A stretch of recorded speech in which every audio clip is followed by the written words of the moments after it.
Now we learn two important theorems related with the collinearity of two vectors. Okay, so let's see the first theorem out of the two.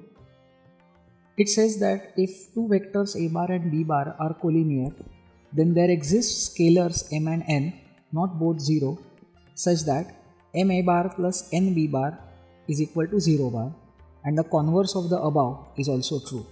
Right? So that means here we have to prove rather two statements, the two bidirectional statements.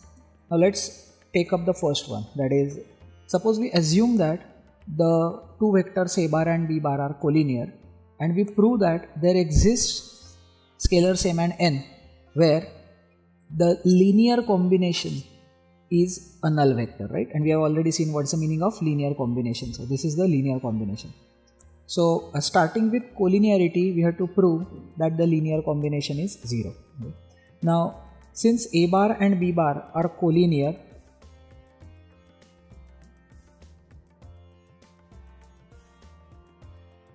we can definitely write one vector, that is a bar, right, as some non-zero multiple, say k, of the other vector, right? So therefore, on taking the term on left side, we have a bar minus kb bar is equal to 0 bar. Right? Now you see that here the coefficient of a bar is 1, which is definitely not 0, and the coefficient of b bar is minus k, which is some scalar. So here we clearly see that 1 and minus k are two scalars such that not both of them are 0, and the linear combination using those scalars turns out to be a 0 vector. So that is why we have proven the first part, that is, when the two vectors are collinear, their linear combination is 0. Right? Let's go ahead and prove the other way around, that is, if we start by assuming the linear combination is 0, we should be able to prove that they are collinear. Alright, so let us start by taking the statement m a bar plus n b bar is equal to 0 bar. Now whenever we are assuming that, remember this clause, that is, not both of them are 0 simultaneously. So at least one of them has to be a non-zero number. So let us arbitrarily choose that out of m and n, let us assume that m is not equal to 0. Now you see the choice of m or n is purely arbitrary. It doesn't make any difference even if we take n not equal to 0, right? So now let's go ahead. Since we have assumed m is not equal to 0, we can divide both sides by m, isn't it? So let's go ahead and divide it. So we'll get a bar plus n by m times b bar is equal to 0 bar, right? So therefore we can write a bar is equal to, taking the term of b bar on other side, it will be minus n by m times b bar. Now see what we have got. You see n and m are both scalars where m is a non-zero scalar. So therefore clearly the term inside the bracket, that is minus n by m, is also a scalar. So that means we have expressed a bar as a scalar multiple of b bar, which clearly means that a bar and b bar are collinear. Right? So therefore it means that if the linear combination of two vectors is 0, then they must be collinear. So we have proven both the parts of this particular theorem.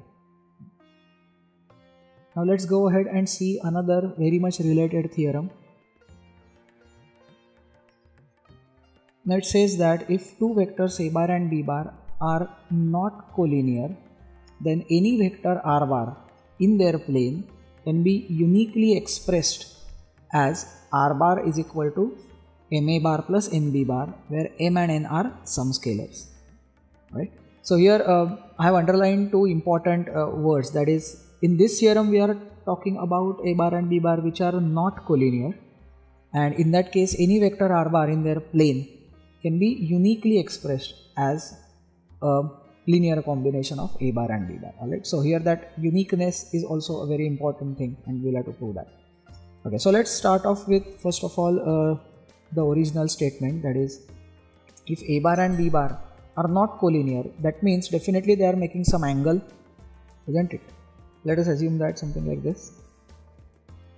Let us consider a bar here and b bar here, and let's consider a third vector, say r bar, something like this. Right? Now what we have to prove that this r bar can be expressed as a linear combination of a bar and b bar uniquely. Right? Now what we do is we do a small construction, that is, from the starting point of r bar, you see this is the starting point, we draw a parallel line to both of the vectors. Okay, so I am drawing one line parallel to a bar and I am drawing another line parallel to b bar. Perfect. Okay. Now from the terminal point of r bar, I am drawing the lines parallel to the lines which we just have drawn. Okay, so that means I am drawing now a line parallel to once again a bar and the other line now parallel to b bar. So now here we clearly see that it creates a parallelogram, right? Let's name the points. So let's call this as O. Here we call it as point A. Let us call this particular point as B. Right? Okay. So now here we see that if we consider this particular side OA of the parallelogram, since it is parallel to a bar, we can always consider that as some scalar multiple of a bar, isn't it? The side need not be necessarily same in length, that is magnitude, as a bar, right? Okay. Similarly, if you consider the other side, that is OB bar, as shown here in blue. Okay. Now you see that this also being parallel to b bar, we can write it as some scalar multiple of b bar, okay, and that scalar is n, so it is nb bar. Now from the parallelogram law, we are already aware that since r bar is the parallelogram's diagonal, right, so that r bar can be written as nothing but the vector sum of the two adjacent sides which also share the same starting point. So therefore we can definitely write r bar as ma bar plus nb bar. Okay? Or in other words, r bar is nothing but the resultant of addition of ma bar and nb bar. Okay? So here we have proven that r bar, which is any vector in the plane of a bar and b bar, can be definitely expressed as a linear combination of a bar and b bar. Okay? Now we have to prove this uniqueness, that is, what it means is, like, there is no other pair of values of m and n which would be, satisfying this particular situation. That is, we won't be able to write down the linear combination using any other set of values for m and n to express as r bar. Okay? So now how to prove the uniqueness, for which we use basically the method of contradiction, that is, we assume exactly opposite of whatever we have to prove. So we assume that, let us for the sake of argument assume that this r bar can also be written as a linear combination using some different vectors, scalars, that is r1 a bar and r2 b bar. Okay? So instead of m and n, we assume that there are some other values of scalars which are r1 and r2. Okay. Now what happens if we subtract these two equations, that is r bar minus r bar gives us 0 bar, right? And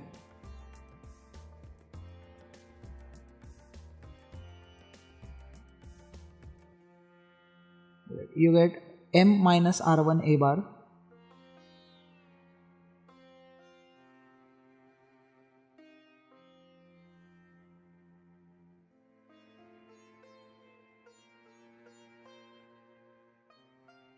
plus n minus r2 times b bar.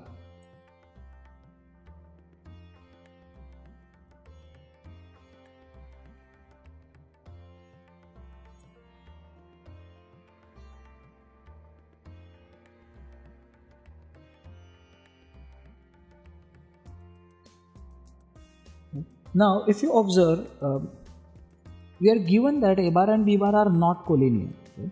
But from this particular statement, it appears that we must have m minus r1 and n minus r2 must be equal to 0. because if it is not, then it means that A bar would be collinear with B bar, because we would have easily written A bar as a scalar multiple of B bar. So therefore it forces us to conclude that the first coefficient, that is m minus r1, must be equal to 0, and second term, that is n minus r2, should also be 0. So therefore we get m must be equal to r1 and n must be equal to r2.